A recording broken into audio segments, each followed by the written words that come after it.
Welcome viewers, నేను మీ doctor Deepti from crowns aesthetic solutions. మన వద్ద plastic surgery, hair transplantation, cosmetology, cosmetic dentistry మరియు సైకాలజీ వింగ్స్ సర్వీసెస్ కలవు.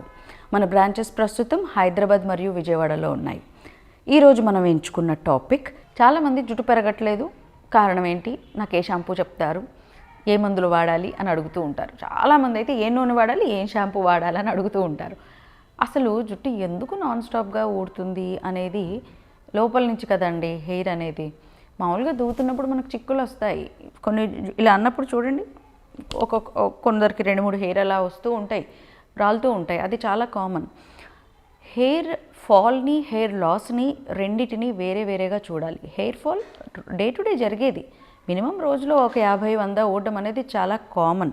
బట్ ఇది మరీ ప్రతిరోజు కొన్ని నెలల పాటు జరుగుతోంది, డెన్సిటీ తగ్గిపోతుంది, స్కాల్ప్ విజిబుల్ అవుతుంది అంటే మాత్రం you can consider it to be hair loss and you can meet your doctor.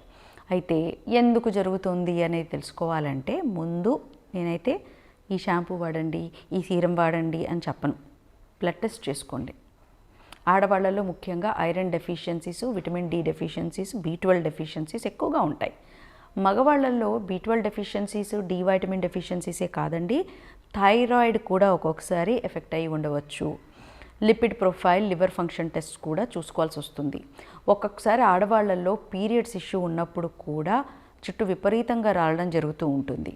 Period issues ఏంటి అంటే PCOD కానీ, పెల్విక్ ఇన్ఫ్లమేటరీ డిసీజెస్ కానీ, బల్కీ యూట్రస్ ఉండడం కానీ, ఈ నీటి బుడగలు అంటూ ఉంటారు కదా, ఇవే follicles, PCOD, polycystic ovarian disease, వీటిల్లో కానీ మనకి హెయిర్ బాగా రాలే అవకాశం ఉంది. అలాగే ఇన్సులిన్ రెసిస్టెన్స్, మనం జస్ట్ తిని కూర్చుంటున్నామా, సెడెంటరీ లైఫ్ స్టైల్ లీడ్ చేస్తున్నామా, అసలు ఎక్సర్సైజ్ లేదా, ఒళ్ళు ఉంచట్లేదా, కాస్త నడుము వంచుతున్నామా లేదా, పని చేస్తున్నామా, చెమటలు కారుతున్నాయా, ఇవన్నీ కూడా చూసుకోవాలి. Sedentary life style, more screen time, more stress, less sleep, especially less sleep during night, చీకట్లో నిద్ర లేకపోవడం వల్ల మెలటోనిన్ అనే పదార్థం మన బాడీలో తగ్గి స్టెమ్ సెల్స్ అనేవి నిర్వీర్యం అయిపోతూ ఉంటాయి.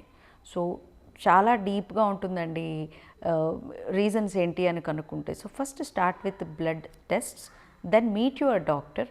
బేసిక్గా పెప్టైడ్ సీరమ్స్తో స్టార్ట్ చేస్తారు, సప్లిమెంట్స్ ఇస్తారు. మరీ బట్టతల వ్యవహారము, హార్మోనల్ ఇష్యూస్ ఉంటే స్కాన్స్ లాంటివి కూడా వాళ్ళకి అదో డౌట్గా ఉంటే చేపిస్తారు. దాని తర్వాత మీకు అవసరమైతే మినాక్సిడిల్ లాంటివి ఇచ్చి ముందు DHTని బ్లాక్ చేయడం పైన ఫోకస్ చేస్తారు. లేదు మామూలుగానే ఫాల్ అంటే కనుక సప్లిమెంట్స్, పెప్టైడ్ సీరమ్స్, డైట్ సరిపోతాయి.